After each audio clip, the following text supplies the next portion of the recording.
Okay, Business of Fashion came out with a great article recently called Battling the Retail Apocalypse, What Worked and What Didn't Work by Kathleen Chen.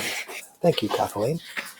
The article is really good in the sense that she introduces certain concepts that were buzzwords and theories in the retailing world and what was the reality of those concepts in last year. So she talks a little bit quickly. I'm going to run through a couple of these quickly and then point out what I want to talk about. So, concept chatbots. Chatbots. Essentially, chatbots didn't really work that well. Facebook tried it. Didn't really seem like it took off. The next concept here is virtual and augmented reality. Sort of the same thing. Didn't really pan out. The concept of magic mirrors. Some brands invested in it, but those didn't really take off as well. In-store surveillance, just the sound of that gives me the heebie-jeebies, but it seemed to be a considerable amount of backlash with data collecting. Obviously, sort of not surprised about that. The concept of going omni-channel. So, article talks about how retailers were obsessed with inventing the ultimate omni-channel model, which is true. And article points out that building an e-commerce operation was just the beginning. Direct-to-consumer startups excelled in engaging customers not only through email and social media, but increasingly through brick-and-mortar storefronts too. And it goes on to talk about some other brands that went from direct-to-consumer to brick-and-mortar. The other really cool concept here is click and collect.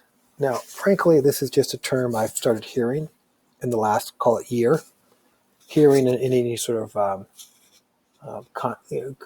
consistent basis.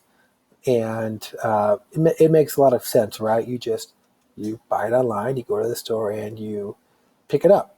And a lot of the brands are really starting to dive into that. And depending on the information that you read about this past Thanksgiving sales, brands that did click and collect seem to fare a decent percentage better than brands that didn't. The number escapes me. It might be anywhere between like 10 and 25%, but certainly in the future, I can definitely see brands needing stores to satisfy this concept of click and collect. I'm really happy she talked about experimental retail because for a long time, experimental retail was like, oh, we'll just put an espresso shop in our store and call it experimental, which, every hipster shop in Williamsburg has always done that. So it just really talks about how she points out that just because it's considered experiential, does it mean it's going to, translate? I mean, think about it. There's bad experiences and there's good experiences. So it's sort of lukewarm on the concept of experimental retail. Or I should say it's probably more brand executed specific would be probably more accurate of the article's description of the reality of experimental retail.